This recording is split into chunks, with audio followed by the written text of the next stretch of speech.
आदिवासी बहुल क्षेत्र आणि त्यामधील धारणी तालुक्या अंतर्गत येणाऱ्या सर्वात दूरचे गाव आणि ग्रामपंचायत म्हणजे दुडघाट रेल्वे। अशा या अतिदुर्गम ग्रामपंचायतमध्ये ग्रामपंचायतचे सरपंच राम भिलावेकर यांच्या अथक परिश्रमातून गावातील प्रत्येक नागरिकास पिण्याचे शुद्ध आरोयुक्त आणि थंड पाण्याची व्यवस्था वॉटर फिल्टर लावून करण्यात आल्यानंतर संपूर्ण गावात आनंद व्यक्त केला जात आहे। धारणी पंचायत समिती अंतर्गत येणारे दुडघाट रेल्वे ग्रामपंचायतमध्ये वॉटर फिल्टर लावून संपूर्ण ग्रामवासियांना थंड पाणी व आरोयुक्त पाणी पुरवठा करून दुडघाट रेल्वे ग्रामपंचायतने एक नवीन पहल सुरू केली आहे। आरोयुक्त पाणी पिऊन गावकऱ्यांना रोगमुक्त आणि कुपोषणमुक्त करण्याच्या उद्देशाने येथील सरपंच राम भिलावेकर यांनी सदर वॉटर फिल्टर लावले आहे, अशी माहिती त्यांनी दिली आहे। तसे बघितले तर मेळघाट अनेक समस्यांना तोंड देऊन नागरिकांना आपले जीवन जगावे लागत आहे।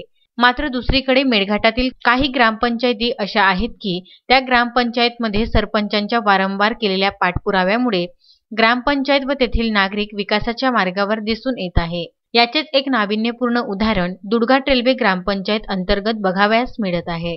ग्रामपंचायत कार्यालयासमोर लावण्यात आलेल्या आरो फिल्टर मधून दररोज येथील प्रत्येक नागरिक आपल्या पिण्याकरिता पाणी घेऊन जाताना सुद्धा दिसून आले आहे। तसेच लहान मुलांपासून तर महिला पुरुषपर्यंत सर्व या पाण्याचा आस्वाद घेऊन रोगमुक्त होण्याच्या मार्गावर दिसून येत आहेत। दुडघाट रेल्वे ग्रामपंचायत आणि तेथील सरपंच राम भिलावेकर कडून इतर ग्रामपंचायतींनी सुद्धा प्रेरणा घेत गावातील नागरिकांना शुद्ध व थंड पिण्याचे पाण्याचा पुरवठा केल्यास निश्चित मेळघाटातील आरोग्याचा मोठ्या प्रमाणावर प्रश्न सुटणार हे मात्र नक्की।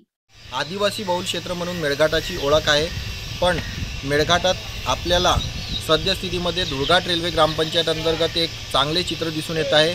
येथील ग्रामपंचायतचे जे सरपंच आहे रामभाऊ भिलावेकर यांनी गावकऱ्यांना पिण्याच्या पाण्याकरिता शुद्ध व थंड आरोचे पाण्याची उपलब्धता येथे करून दिलेली आहे।